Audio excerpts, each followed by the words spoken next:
दिल्ली चुनाव को लेकर अब तक कई एग्जिट पोल आ चुके हैं। अधिकतर में बीजेपी के कमबैक के अनुमान जताए गए हैं।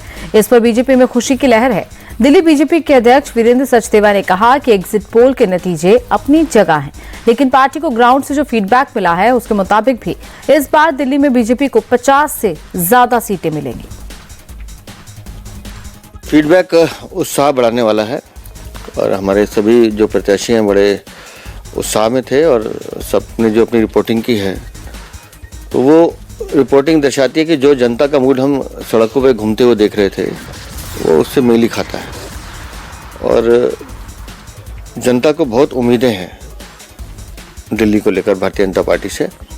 और मैं प्रार्थना करता हूँ ईश्वर से कि परसों जब रिजल्ट आए तो हम सब मिलकर दिल्ली को एक विकसित भारत की राजधानी कैसी होनी चाहिए उस विजन के साथ काम करने का अवसर दिल्ली की जनता हमें दे। लेकिन आम आदमी पार्टी के नेता एग्जिट पोल्स के नतीजों से नाराज है। सौरभ भारद्वाज ने कहा कि एग्जिट पोल्स की हकीकत भी 2 दिन बाद सामने आ जाएगी। 2 दिन बाद जब नतीजे आएंगे तो बीजेपी की खुशी भी गायब हो जाएगी, क्योंकि सरकार आम आदमी पार्टी की बनेगी और मुख्यमंत्री अरविंद केजरीवाल ही होंगे। अगर एग्जिट पोलों की सरकार से भारतीय जनता पार्टी खुश है तो अपनी सरकार बना ले, एग्जिट पोल के ऊपर अपना एक मुख्यमंत्री भी बना ले, कुछ मंत्री भी बना ले। एक दिन और एग्जिट पोल की जो है उम्र है, परसों जो है असली पोलों के फैसले आ जाएंगे और फिर अरविंद केजरीवाल को ही मुख्यमंत्री बनना है, आम आदमी पार्टी की सरकार बननी है। कांग्रेस के नेताओं ने नतीजे आने से पहले ही हार मान ली है। संदीप दीक्षित ने कहा कि दिल्ली में आम आदमी पार्टी की सरकार बन सकती है, क्योंकि दिल्ली के लोगों को विकास से वास्ता नहीं है, वो मुफ्त की योजनाओं के चक्कर में फंस गए हैं। अभी तो नहीं लगता है कि जितना ये आप आदमी को कमजोर मान रहे हैं उतनी वो होगी। बाकी देखते, अभी भी लोगों के अंदर में जो ये इनका मुफ्त बांटने का और फ्री का जो था वो ये था, और कोई आम आदमी पार्टी का कोई जादू नहीं है। उनको ये लगता है कि नहीं, ये गरीबों के लिए करते हैं, ये हमारे लिए सब फ्री दे देते हैं, और एक भरोसा है कि आगे भी हमको फ्री मिलता रहेगा। वो 20-25 हजार का जो आंकड़ा देते हैं उससे लोग नहीं विश्वास करते, लेकिन एक को लोगों में था। और कुछ मैंने देखा है 10-12 साल में लोगों का एक विकास के प्रति उतना, जितना मैं समझता हूं उतना रुझान होना चाहिए जितना, उतना नहीं था। बदलाव बहुत से लोग चाह रहे थे, बहुत से लोग नाराजगी भी दिखा रहे थे, पर भारतीय जनता पार्टी में कम से कम उनको उस तरीके का भरोसा नहीं दिख रहा था।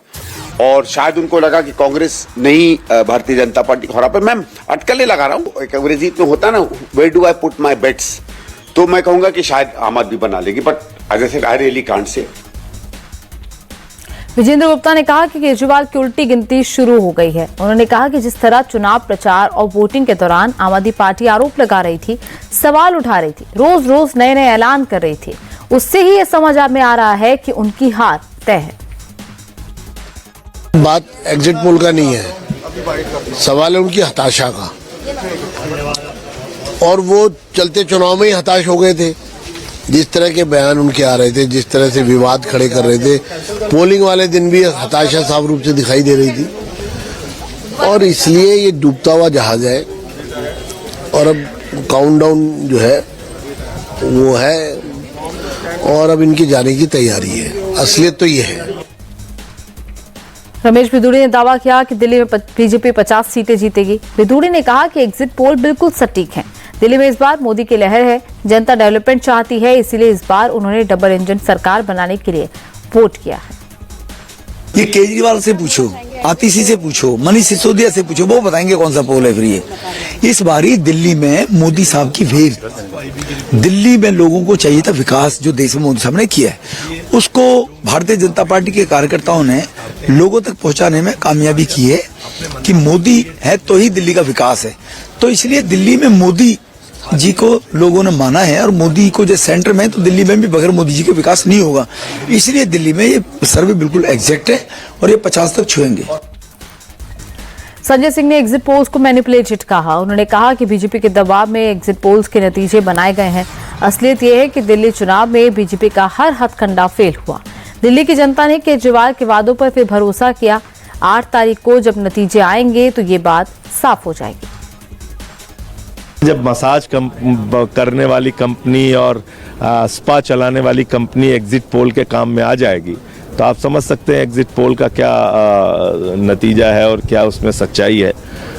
मैं सिर्फ ये कह रहा हूं कि 8 फरवरी को आम आदमी पार्टी प्रचंड बहुमत के साथ दिल्ली में अपनी सरकार बनाने जा रही है और पूरा निगेटिव कैंपेन जो बीजेपी का था, गुंडागर्दी का, मारपीट का, लड़ाई झगड़े का, आपदा कहने का, केजरीवाल को गालियां देने का, महिलाओं के खिलाफ अभद्र टिप्पणियां करने का, आम आदमी कार्यकर्ताओं के साथ, आम आदमी पार्टी के कार्यकर्ताओं के साथ मारपीट करने का, वो सब फेल साबित होगा।